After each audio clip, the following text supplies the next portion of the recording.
we're going to do probably a sequel to the Valkyrie Protocol that will be set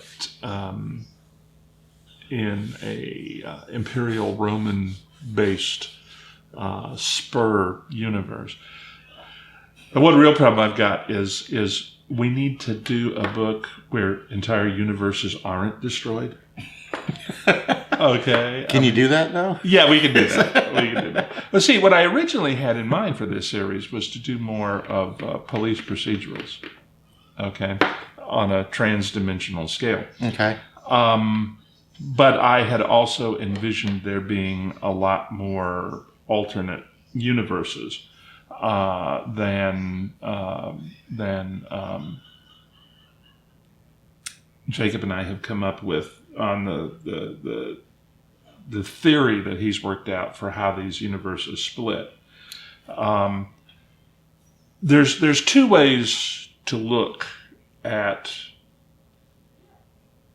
how parallel universes might be created as a science fiction concept. There's a theory that goes way, way back that says, okay, according to quantum physics, every possible outcome of any event can happen. Plays out. And you don't know which one happens until it actually happens. And at that point, that reaction is locked. Okay, that outcome is locked. And then you're faced with a new chain of incredible possible permutations, and one event happens, and you move forward. Okay, so one theory for how you could create parallel universes is that actually the theory is wrong. Okay, all the possible events don't collapse into the superposition, the single possible outcome. Instead, all of them happen, and you only observe one outcome. Okay, and so there's an infinite number of alternate universes. There's one in which every single reaction that could have happened differently. Okay, that's a whole big bunch of universes. Yes. Okay. The other theory is that universes split only because of a time travel situation in which an event happens differently. In the case of the theory that we're using in the Gordian Protocol and the Valkyrie Protocol, the event has to be significant enough to overcome what you might call the inertia of the time stream. So you could do a whole big bunch of little changes and nothing would happen. So, for example, when I started the Gordian Protocol with the raid on the library in Alexandria, that was a huge major event. Okay, and in the Valkyrie Protocol, they've actually found the universe that split off as a result of that, although we don't visit it. So in the Valkyrie Protocol, they're still trying to figure out how this all works, because most of their scientists believed, and the empirical evidence indicated, that you couldn't change the past because they had no way of accessing the universes in which the past had changed. They went back in their own universe to where the change hadn't happened. Okay. You see what I'm saying? Okay. So the Valkyrie Protocol is, among other things, about somebody who deliberately sets out to create a spur universe, a child universe. But there are a couple of universes that get wiped out before they set out to do that. And so the other folks think this is like a really bad idea until we figure out how these two universes over here that were clearly related to each other, but not to us. So it's not like the knot in the Gordian Protocol, where what actually happened there was a universe that was supposed to exist, which was admins. They inadvertently created a spur that was tangled up in the fracture of the intradimensional wall, which was created, although they didn't realize it, by all those chronoports and TTVs phasing in and out in that big dogfight while they were doing their thing. So they created the knot in the process of trying to untie the knot. But they had no alternative but to try to untie the knot. So that's where the effect preceded the cause?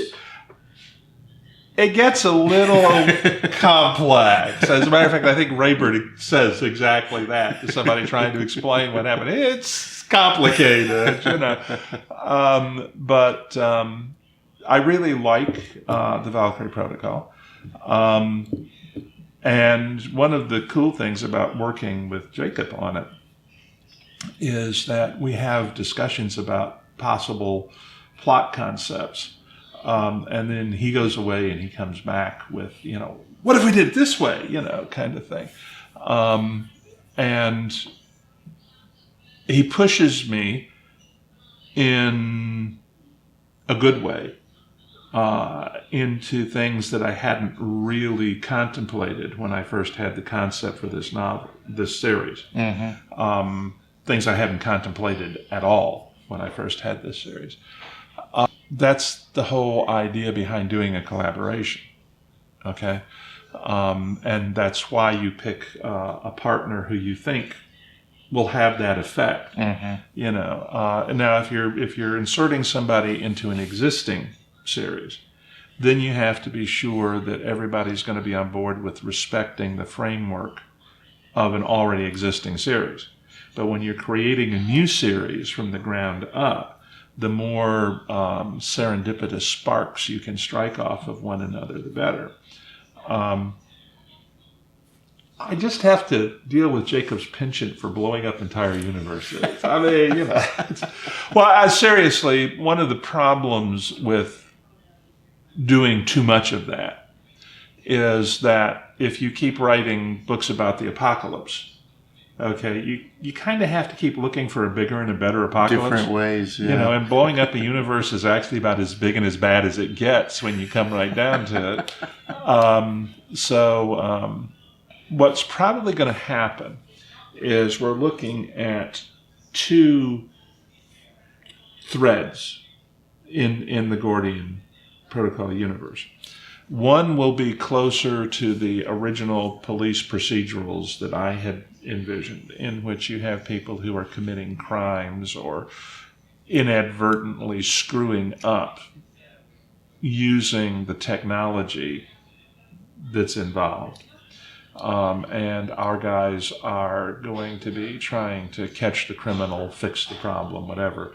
But it doesn't rise to the level of it's threatening to destroy an entire universe. Well, one example that we haven't even discussed, but that is kind of nudging around in the back of my brain, is going back and establishing contact with the universe, for example, that was created by the raid on the Library of Alexandria, and seeing how they feel about that.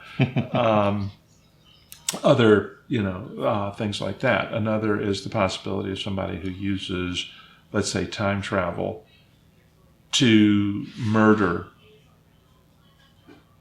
somebody he really, really, really hates, okay? And figures, okay, it was cathartic for me in my universe. I'm still going to have to put up with the SOB. But somewhere there's a universe he's dead in, kind of thing, or something like that. So there's a lot of places we can go. And on the other hand, there would be more like the grand scale military oriented, like Gordian and like Valkyrie. And we might wind up, I thought I was being really, really clever in the Honor Harrington books when I decided that every even-numbered book would have honor in the title somewhere. Okay? Of course, that was when I thought it was only going to be like 8 books. Okay? It got a little tougher there towards the end. But we're thinking that we may use protocol to flag these are the big-scale threat to the universe resolving issues, because each time we do that, there's going to be a protocol put in place to try and prevent it from happening again. And one that we're looking at might be called the Andromeda Protocol, because it will involve the galaxy of Andromeda. And this from guys who've never been outside the solar system. Well, actually, no. Cispal has colonized Alpha Centauri.